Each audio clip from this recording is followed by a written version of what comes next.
अब बीजेपी के पीएम पद के उम्मीदवार हर उस सवाल का सामना कर रहे हैं जो पहले कभी उनको विचलित करते थे। विरोधी खिंचाई करते थे, कहते थे कि मोदी सवालों का सामना नहीं कर सकते। अब मोदी इस छवि को तोड़ने की कोशिश में हैं और इसीलिए मीडिया को दिए गए सालों के वनवास को खत्म करके वो मीडिया से अब रूबरू हो रहे हैं। वो गुजरात दंगों की भी बात कर रहे हैं। दंगों के लिए माफी मांगने के सवाल पर मोदी ने साफ कहा है कि अगर वो दोषी हैं तो चौराहे पर फांसी लटका दी जाए उन्हें, लेकिन दुनिया की किसी भी न्यायिक प्रणाली से जांच करवा ली जाए। मोदी ने यह भी साफ कर दिया कि वो मुस्लिम तुष्टीकरण के सख्त विरोधी हैं, लेकिन मुस्लिम टोपी के साथ कोई खिलवाड़ करे ये उनको बर्दाश्त नहीं होगा। देखिए मोदी का एएनआई को दिया गया ये इंटरव्यू। मैं मानता हूं भारत के उज्जवल भविष्य के लिए, भारत में उज्जवल परंपराओं के लिए चौराहे पर खड़े रख करके मोदी को फांसी देनी चाहिए और ऐसी मोदी की बुरा हाल करना चाहिए ताकि भविष्य में 100 साल तक कोई ऐसा पाप कर न सके। अगर पाप किया है तो माफी मांग करके माफ करने का तरीका क्या है? ये गलत तरीका है। माफ मोदी को करना ही नहीं चाहिए, कतई नहीं करना चाहिए। मैं प्रार्थना करता हूं दुनिया की जो भी न्यायिक व्यवस्था है उन सारी न्यायिक व्यवस्थाओं से मोदी की पूरी तरह जांच पड़ताल होनी चाहिए और दूर दूर दूर दूर दूर छोटी सी भी गुनाह या गलती ध्यान में आती है, चौराहे पर फांसी देनी चाहिए। मोदी को कतई माफ नहीं करना चाहिए। और टोपी नंबर 1 हो गया। दूसरा, मेरा स्पष्ट मत है कि मैं मेरी परंपराओं का पालन करता हूं, मैं सबकी परंपरा का आदर करता हूं। पालन मेरी परंपराओं का होगा और मुझे इसका गर्व है।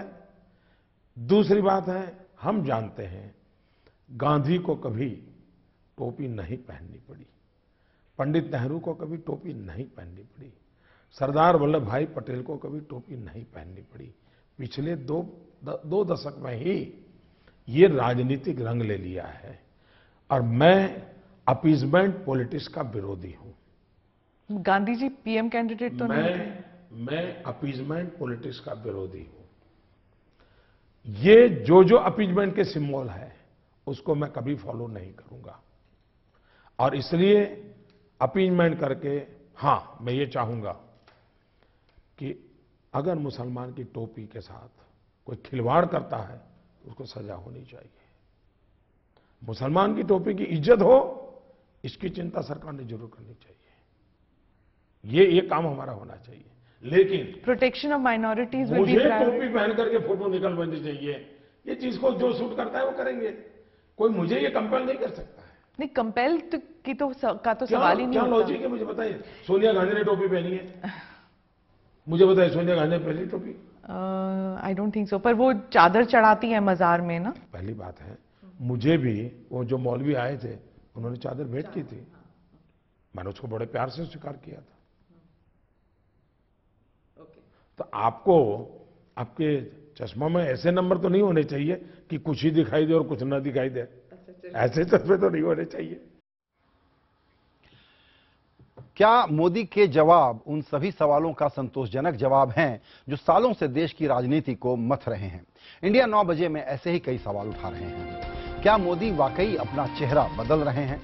क्या मुसलमानों को रिझाने की उनकी कोशिश कामयाब हो पाएगी? क्या माफी मांगने पर बीजेपी को मिलेंगे मुसलमान वोट? और क्या खुद कांग्रेस ने ही मोदी को मुद्दा नंबर 1 नहीं बना दिया? और क्या राजनाथ सिंह को आज का अटल कहना सही होगा? इंडिया 9 बजे में इन तमाम सवालों पर बात करने के लिए हमारे साथ जुड़ रहे हैं बीजेपी के प्रवक्ता संबित पात्रा, कांग्रेस प्रवक्ता सलमान सोज, वरिष्ठ पत्रकार और मोदी की जीवनी के लेखक नीलांजन मुखोपाध्याय और हिंदुस्तान टाइम्स के राजनीतिक संपादक विनोद शर्मा। सभी मेहमानों का वक्त निकालने के लिए शुक्रिया। हम सब में थोड़ा गहरी पड़ताल करने वाले व्यक्ति नीलांजन आप हैं मोदी जी की, इसलिए पहला सवाल आपसे। पहले इल्जाम था कि ये इंटरव्यू नहीं देते, कभी कभार स्टेटमेंट दे देते हैं, एक तरफा बोलते हैं, प्रेस कॉन्फ्रेंस नहीं करते। अब इन्होंने एक सिलसिला शुरू किया है और कुछ पक्की गणना है इनकी, कुछ कैलकुलेशन है कि क्या कम्युनिकेट करना है। तो आपने 2-3 इंटरव्यू जरूर देख लिए होंगे, अभी का ताजा भी देखा। क्या आपको लगा है, क्या कहना चाह रहे हैं? बिल्कुल कैलिब्रेटेड तरीके से इंटरव्यू दिए जा रहे हैं, क्योंकि ये जाहिर सी बात है कि चुनाव के पहले उनको मीडिया से सामना सामनी करना था उनको, इसमें कोई दो राय नहीं है। बहुत कैलकुलेटेड तरीका है। और जहां तक जो बात है, कोई खास नई बात नहीं बोले। जो आज बोलते हैं कि अगर मैंने कुछ गलत किया है तो मेरे को चौराहे पे लटका दो, यही बात सितंबर के जुलाई अगस्त के महीने में शाहिद सिद्दीकी को उन्होंने बोला था कि अगर मेरे से कोई गलती हुई है तो मैं लटकने के लिए मेरे को लटका दिया जाए। सवाल यह है कि 2002 को लेके कि आप किस तरह से 2002 को देखते हैं।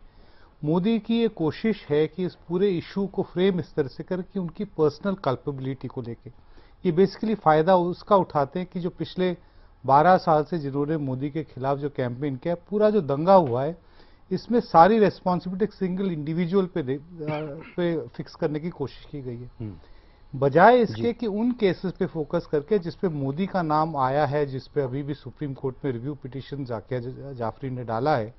सवाल यह कि 2000 केसेस ऐसे थे जो गुजरात गवर्नमेंट ने बंद कर दिए थे 2002 के, जिन्होंने सुप्रीम कोर्ट ने ऑर्डर देके खुलवाए। तो एक बहुत बड़ी बात है। सिर्फ हम लोगों को सिर्फ 2002 सिर्फ मोदी रिलेटेड 2-4 केसेस पे नहीं है, बल्कि उन तमाम लोगों की जरूरत है जिनको अभी तक न्याय नहीं मिला। बिल्कुल विनोद जी, जो उनका डिसएडवांटेज था शायद उसको ये अब एडवांटेज में बदलने की कोशिश कर रहे हैं अपनी तरफ से, और कह ये रहे हैं कि अगर गलती की है तो माफी मांग करके उस गलती को छोड़ क्यों दिया जाए, उसकी तो सजा होनी चाहिए। देश और दुनिया में कहीं भी जांच करा लो और फांसी पे लटका दो। आपको लगता है कि उनका ये आर्गुमेंट सेल हो पाएगा? देखिए, मैं अपनी व्यक्तिगत राय अर्ज कर सकता हूं आपको, क्योंकि जनता कैसे इस पर रिएक्ट करती है अभी देखेंगे। लेकिन एक बात सबसे पहले कि मैं समझता हूं कि ये जो इंटरव्यू उन्होंने आज के दिन दिया, कल चुनाव होने वाले हैं और आज के दिन ये इंटरव्यू चल रहा है, आचार संहिता का उल्लंघन है। इस पर अलग से बहस हो सकती है, लेकिन ये clear violation of model code of conduct है और इसमें ANI भी पूरी तरह से शामिल है, बदकिस्मती से। लेकिन दूसरी बात, उन्होंने कहा कि मुझे चौराहे पे लटका दिया जाए। देखिए, भारत की संस्कृति की वो बात करते हैं, भारत की संस्कृति चौराहे पे लटकाने वाली नहीं है, बिल्कुल नहीं है। मोदी साहब, भारत की संस्कृति ये है कि आप ये कहें कि मेरी वाइकेरियस रिस्पॉन्सिबिलिटी बनती है। मैं चीफ मिनिस्टर था उस वक्त, आपको कोई जाती तौर पे एज अ क्रिमिनल करार नहीं करने की कोशिश, कम से कम मैं तो नहीं करता। मेरे तो सिर्फ एज अ ऑब्जर्वर और भी कई ऐसे लोग हैं जो ये चाहते हैं कि मोदी साहब ये कहें कि ये उचित नहीं हुआ, अच्छा नहीं हुआ, ये खेदजनक है कि मेरी वॉच में ये सब कुछ हुआ। मैं चीफ मिनिस्टर था, वो पिताश्री थे उस स्टेट के उस वक्त जी, और आज भी हैं। तो उनसे इतनी ही इल्तिजा थी हमारी, बिल्कुल, कि भाई आप इतना तो कह दीजिए, ताकि ये बड़ा फराख दिल मुल्क है। बिल्कुल। आइए, आपने ठीक कहा कि बिल्कुल उदारता दिखा सकता है ये देश। सवाल यही है, सलमान सोज साहब के पास चलेंगे कि वो कह रहे हैं कि मैं गलती माफी मांगू यानी माना जाएगा कि मैंने कोई गलती की है, मैंने गलती नहीं की है, और अगर की है तो जांच करवा लो। दूसरा मुद्दा ज्यादा इंपॉर्टेंट है कि चुनाव के बीच में अब जिस प्रकार से वो इंटरव्यू दे रहे हैं और अपने को आर्टिकुलेट करने की कोशिश कर रहे हैं, हमको ये लगता है कि इनका ये ऑनस्लॉट कांग्रेस झेल नहीं पा रही है और कांग्रेस के पास काउंटर नहीं है। जो काउंटर है वो बड़ा मीक है, दबा दबा सा है। सलमान भाई, देखिए संजय भाई, जो बात यह है कि जो दिल के अंदर की बात होती है उसको तो बहुत अच्छी तरह से छुपाने की कोशिश हो रही है। इस वक्त हिंदुस्तान को एक अलग सा चेहरा दिखाने की कोशिश हो रही है, एक मॉडरेट चेहरा दिखाने की कोशिश हो रही है, लेकिन जो असलियत है वो अंदर है। मैं आपसे पूछता हूं, आप जर्नलिस्ट हैं, बाकी लोग भी बैठे हैं, संबित मेरे दोस्त हैं, वो भी है वहां पे। मैं आपसे पूछता हूं, गोधरा में जो हुआ बहुत ही बुरा हुआ, जिसको सबने कंडेम किया। उसके बाद जो गुजरात में हुआ, नरोदा पटिया में हुआ या गुलबर्ग कॉलोनी में हुआ या बाकी जगहों पे, बहुत बुरा हुआ। लेकिन जब मोदी जी ने 2002 में गौरव यात्रा निकाली, तो आप खुद देखिए, आप तो जर्नलिस्ट हैं, इसीलिए हम इतने सालों के बाद भी ये बात कर रहे हैं। तो क्या बोला उन्होंने बोला मैं इनके लिए क्या रिलीफ कैंप खोलूं, मैं एक बेबी प्रोड्यूसिंग एक सेंटर खोलूं, हमारे 25 जो बात उन्होंने की, ऐसी बात, घिनौनी बात जी, किसके लिए की? आप उनसे सवाल पूछ सकते हैं कि भाई आप ये बताइए, जब आप गौरव यात्रा पे निकले थे, आपको ये नहीं कहना चाहिए था कि भाई गोधरा के लोग जिन्होंने गोधरा किया उनको नहीं छोड़ूंगा, जिन्होंने नरोदा पटिया किया या गुलबर्ग कॉलोनी किया उनको नहीं छोड़ूंगा जी। चीफ मिनिस्टर थे ना, जी। उनके तो सारे जो है, इन्होंने तो किसी ने कहा कि वो पिता हैं स्टेट के, उनका फर्ज ये बनता था कि जी। चाहे गोधरा में जो हुआ या दंगों में जो हुआ, किसी को नहीं छोड़ते। संबित जी, बिल्कुल। तब फिर वो कहते हैं वो आइए, आपका यही ये जो और पॉइंट है आपका, सलमान भाई, ये लेके चलते हैं संबित के पास। जी संबित, दो बातें। सलमान भाई 1 मिनट, दो बातें। एक तो विनोद जी ने मुद्दा उठाया कि आचार संहिता का उल्लंघन है, कल चुनाव के पहले इस प्रकार का इंटरव्यू नहीं होना चाहिए। और दूसरा कि जो लोग स्केप्टिक्स हैं वो अभी भी कन्विंस नहीं है मोदी जी की इतनी कोशिशों के बाद, क्योंकि वो एक जो कन्विक्शन चाहिए ना, वो कहीं नहीं है इसमें।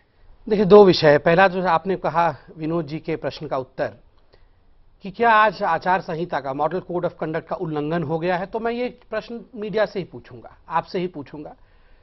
ट्रेडर्स और अच्छे जर्नलिस्ट, ऐसी भी बात आज की गई है, तो मैं पूछूंगा कि क्या ये ट्रेडिंग हुआ है किसी प्रकार का? क्या जर्नलिस्ट को अपने अंदर झांक के देखना चाहिए? ये एक इंटरेस्टिंग जुमला इन्होंने नया उछाला है नीलांजन, न्यूज ट्रेडर, समझना पड़ेगा कि क्या कहना संजय जी, चाह मैं रहा पूरा है। उत्तर दे दूंगा और बहुत तफसील से दूंगा आज। जी देखिए, सबसे महत्वपूर्ण विषय है, अगर मीडिया ने कोई गलती की है तो मीडिया को अपने आप सोचना पड़ेगा चुनाव कि क्या आयोग कल हमको उन्होंने शायद नोटिस वोटिस क्या भेज दे, उन्होंने करना उन्होंने होगा मॉडल उनको। कोड ऑफ अब कंडक्ट दूसरी लांघा है बात, कि नहीं? कन्विक्शन नहीं है सर। नहीं, कन्विक्शन किसमें नहीं है? मोदी जी के भाषण में नहीं है, या जो समझना चाहते हैं वो समझना नहीं चाहते किसी भी कीमत पे? आज मोदी जी ने अपने इंटरव्यू में एक बहुत महत्वपूर्ण विषय कहा।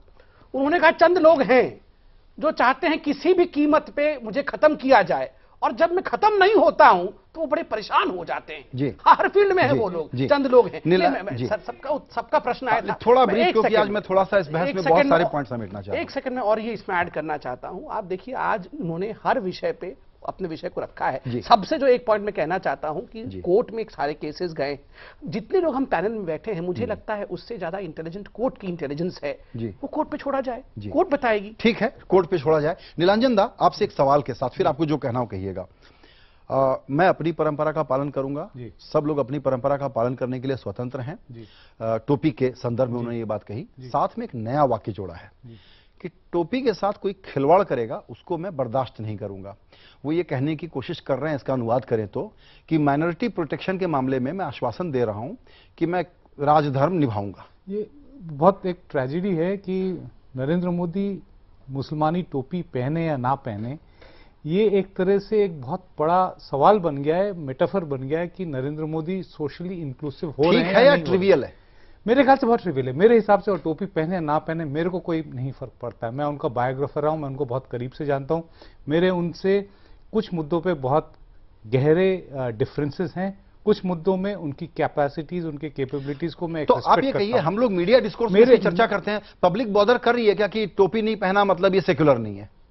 पब्लिक बॉदर कर रही है कि वो सेकुलर है नहीं, ज्यादा इससे थोड़ा बढ़ के थोड़ा सा एलैबोरेट इशू है कि जो लोग पिछले 15 साल में, जिन लोगों के स्पिरिचुअल हेरिटेजेस खत्म हो गए हैं, जिन सज्जन ने जब सद्भावना यात्रा के समय जाके उनको टोपी दी थी, वो एक अहमदाबाद शहर के बाहर एक पीराना दरगाह है, उसके एक समय उसके कस्टोडियन थे। धीरे धीरे वो दरगाह जो है बदल के एक हिंदू मंदिर बन गया। ये मोदी के राज में है। जिन लोगों के हाथ से उनकी जो पूजा करने का जो स्थल था वो उनके हाथ से निकल गया, उसको लौटा दे, वही नरेंद्र मोदी के सोशली इंक्लूसिव होने का एविडेंस होगा। टोपी पहनने से वो सोशली इंक्लूसिव नहीं होंगे। स्पेसिफिक पॉइंट उठाया इन्होंने। पीराना दरगाह, आप सहमत होइए पीराना इनके साथ? दरगाह मैं आज इसका उत्तर दे दूं। आप इनके साथ, आपको सहमत होना चाहिए। नहीं, पीराना मैं अपना दरगाह- व्यू रखूंगा। पीराना दरगाह 600 जी। साल पुराना दरगाह था, सतपंथी लोगों बिल्कुल, का you made दरगाह your था। point, हिंदू बताइए। मुसलमान साथ चलाते थे। मैं अपना व्यू रखूंगा इस विषय में। आप देखिए, बहुत महत्वपूर्ण है कि ये टोपी और तिलक की जो सिंबॉलिक राजनीति है उससे ऊपर उठने की आवश्यकता है, और मुझे लगता है अपने काम के माध्यम से नरेंद्र मोदी उससे ऊपर उठे जी। हैं। आज अगर गुजरात में प्लानिंग कमीशन के रिपोर्ट के अनुसार बिलो पॉवर्टी लाइन सबसे कम मुसलमान कहीं भी किसी भी अन्य राज्य के मुताबिक वहां जी। है, तो स्वाभाविक रूप से ये टोपी और तिलक की राजनीति से ऊपर उठना है। अगर वहां एजुकेशन लिटरेसी रेट मुस्लिम का सबसे अच्छा है, तो मुझे लगता है कि ये टोपी और तिलक की राजनीति से ऊपर उठना ठीक है, ठीक है, लेकिन मुद्दा ये बचा हुआ है। विनोद जी, आपके पास आऊंगा। तुष्टीकरण की राजनीति के बड़े विरोधी हैं भाजपाई, लेकिन राजनाथ जी वहां पर टोपी पहनेंगे और कहेंगे कल्बे जवाद साहब से कि हमको समर्थन करो, फिर वो कहेंगे कि हमको बीजेपी नहीं पसंद, मोदी से डर लगता है, राजनाथ जी अटल जी जैसे दिखते हैं। तो बीजेपी बदल गई है। हम पहले शिकायत करते थे कि रीच आउट नहीं करते, अब रीच आउट कर रहे हैं तो हम बुरा मान रहे हैं, कह रहे हैं तुष्टीकरण कर रहे हैं। ये नहीं संजय, देखो इसमें कुछ बात सही, कुछ बात इसकी पॉजिटिव है और कुछ इसकी नेगेटिव है। थोड़ा सा ज्यादा समय लूंगा। देखिए, राजनाथ इसलिए गए शिया समाज के पास क्योंकि वहां सीट में उनको दिक्कत हो रही है और उनको वो सपोर्ट चाहिए। अच्छी बात है, कोई भी पॉलिटिकल पार्टी अगर किसी ऐसे समाज के पास जाती है जो अपने आप को अलग थलग महसूस कर रहा है, एलिनेटेड महसूस कर रहा है, अच्छी बात है। लेकिन अगर इसके साथ साथ अगर भारतीय जनता पार्टी ने मुस्लिम भाइयों में से कुछ लोगों को खड़ा किया होता जहां वो जीत सकते थे। देखिए 6-7 सीटें इन्होंने मुसलमानों को दी हैं, उसमें से कुछ वेस्ट बंगाल में, कुछ JNK में, वो तो जीतने वाले नहीं है। एक शाहनवाज खान की जीतने वाले की है, और शाहनवाज खान अकेले ही डायरेक्टली इलेक्टेड MPs कई बरसों आपने बड़ा इंपॉर्टेंट इशू उठाया। इसमें मैं इसमें एक बात और ऐड कर दूं कि विकास की बात नरेंद्र मोदी करते हैं जी, लेकिन विकास में डायरेक्टली स्टेक मुसलमानों को नहीं दे रहे हैं। वो कह रहे हैं आप बाहर बैठिए, हम आपके बिहाफ पे विकास करेंगे। देखिए, लोकतंत्र में ये मुनासिब बात नहीं है। भागीदारी 2 लाइन में सबसे महत्वपूर्ण विषय है। आप देखिए उत्तर प्रदेश को ले लीजिए, 67 या 69 मुस्लिम MLAs हैं उत्तर प्रदेश के विधानसभा में, मगर मुसलमानों की हालत अगर आप प्लानिंग कमीशन के तमाम रिपोर्ट देख ले तो सबसे खराब आज उत्तर प्रदेश में ही है। तो आप ये मुझे बताएं कि मुसलमान नेता बनाना महत्वपूर्ण है या मुसलमानों को आगे बढ़ा देना ये महत्वपूर्ण है। दूसरा विषय है, आपने कहा कि मेरा ख्याल है डेमोक्रेसी में रिप्रेजेंटेशन बड़ी इंपॉर्टेंट चीज होती है। मैं इस पे आ रहा हूं, मगर बहुत शॉर्ट में मुझे कहना है, इसलिए मैं सेकंड पार्ट का भी उत्तर देना चाहूंगा। जो आपने कहा कि मोदी कह रहे हैं बाहर बैठो और सब देखो, नहीं। आप देखिए 9% मुसलमान है गुजरात में।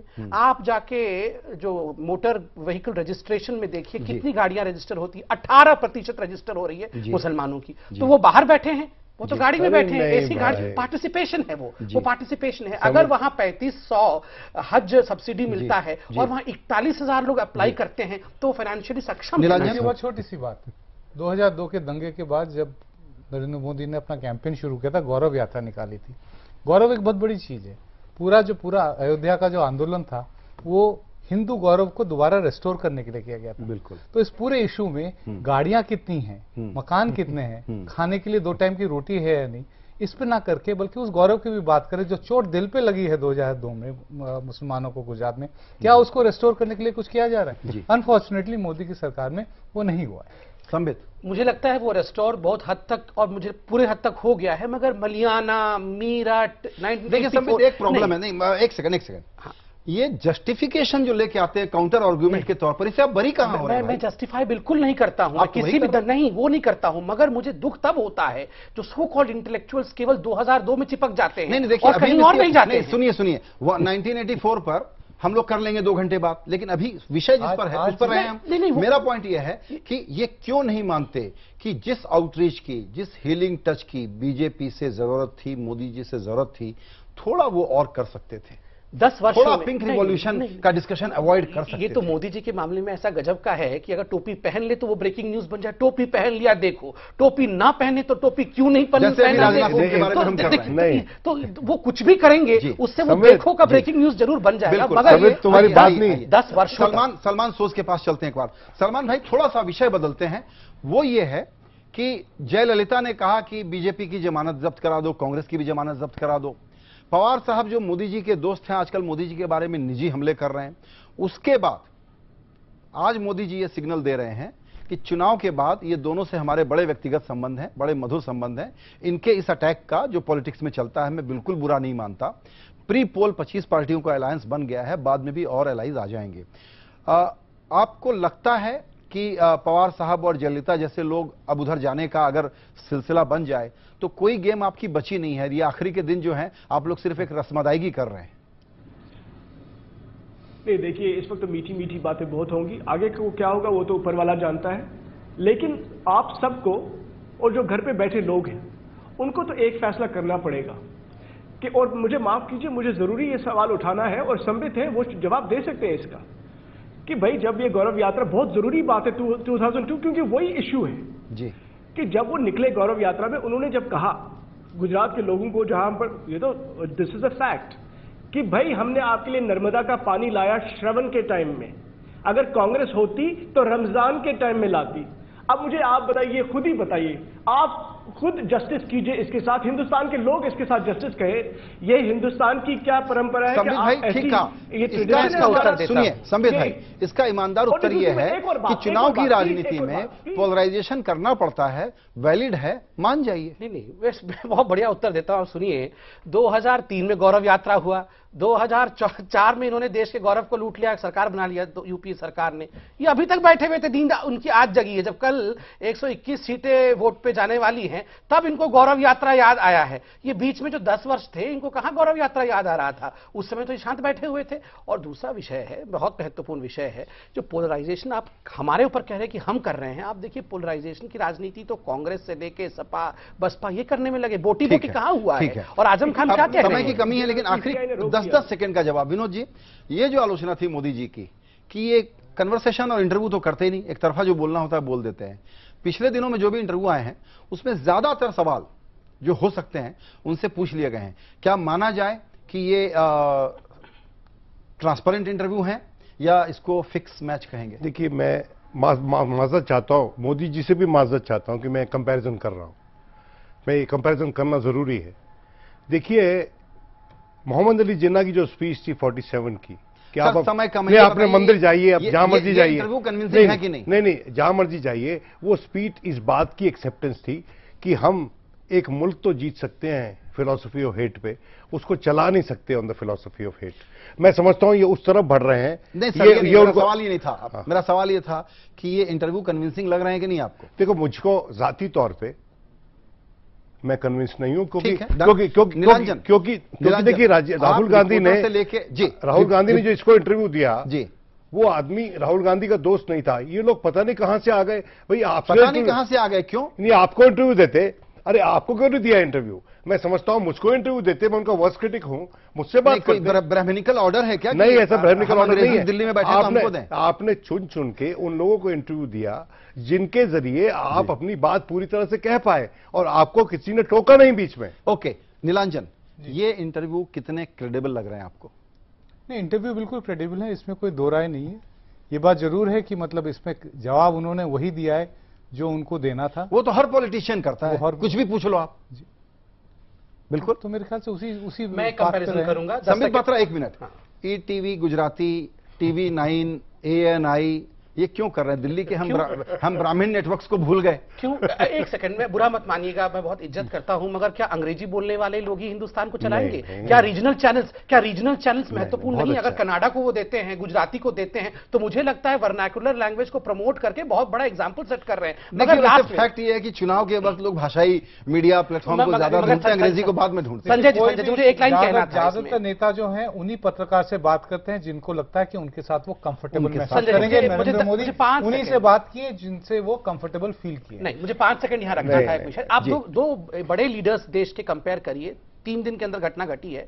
एक लीडर को स्पेस खरीद के 3 मिनट के लिए बोलना पड़ा क्योंकि लोग सुन नहीं रहे हैं, और यहाँ दूसरे लीडर टाइम हमारा लेके जा रहे हैं, कमर्शियल ब्रेक भी गिराना पड़ रहा है। बिल्कुल, तो ये देखिए किसका महत्व है। चलिए, वो जैसे कहते हैं कि गुजराती तो गंजे को भी कंधा बेच देते हैं, बेच दिया ये उन्होंने। तो बताइए, आप गंजे हैं क्या? मीडिया तो आप ही हैं। सर, मेरा वक्त पूरा हुआ, लेकिन चलिए चर्चा यहां समाप्त करते हैं। आप सभी मेहमानों का शुक्रिया इस चर्चा में शामिल होने के लिए। वक्त है ब्रेक का। ब्रेक के बाद दिखाएंगे कि समाजवादी पार्टी के फायर ब्रांड नेता आजम खान आखिर क्यों चुनाव आयोग को कटघरे में खड़ा करने की कोशिश कर रहे हैं। छोटा सा ब्रेक।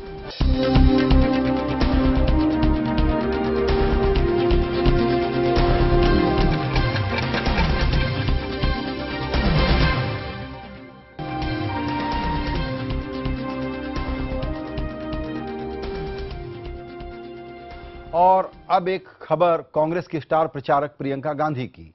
कल अपने चचेरे भाई वरुण गांधी को कड़वी डांट पिलाने वाली प्रियंका ने आज रायबरेली की सड़कों पर घूम घूम करके अपनी मां सोनिया गांधी के लिए वोट मांगे। कैसे प्रियंका ने किया चुनाव प्रचार और विरोधियों पर कैसे साधा निशाना, बता रहे हैं हमारे 2 सहयोगी शलभ और पल्लवी। भाषण देना बिल्कुल पसंद नहीं है। मंच लग जाता है, माइक लग जाता है, फिर नहीं तो जब मैं आप सबको इकट्ठे इस तरह देखती हूँ तो मेरा जी करता है कि मैं आपके पास आऊँ और बातचीत करूँ। लेकिन ये मेरे वरिष्ठ नेता डाउनलोड नहीं करने देते। कुछ इस अंदाज में प्रियंका लोगों से खुद को जोड़ रही हैं। वो कह रही हैं कि उन्हें भाषण देना पसंद नहीं, क्योंकि वो लोगों से सीधे संवाद में यकीन रखती हैं। बुधवार को मां सोनिया गांधी के संसदीय क्षेत्र रायबरेली में प्रियंका ने करीब 1 दर्जन नुक्कड़ सभाएं की।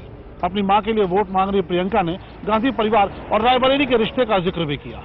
उन्होंने बार बार विकास के नाम पर वोट देने की अपील की। उनकी जनसभाओं में महिलाओं का खास तौर पर जिक्र रहा। यहाँ समूह की महिलाएं हैं कितनी, सब आज क्षेत्र में 12 लाख महिलाओं का फायदा है और आप खुद जानती हैं कि कितना फर्क पड़ा है आपके जीवन में। प्रियंका गांधी ने रायबरेली में सभी सभाओं में 2 मुद्दों का जिक्र किया, विकास और विचारधारा।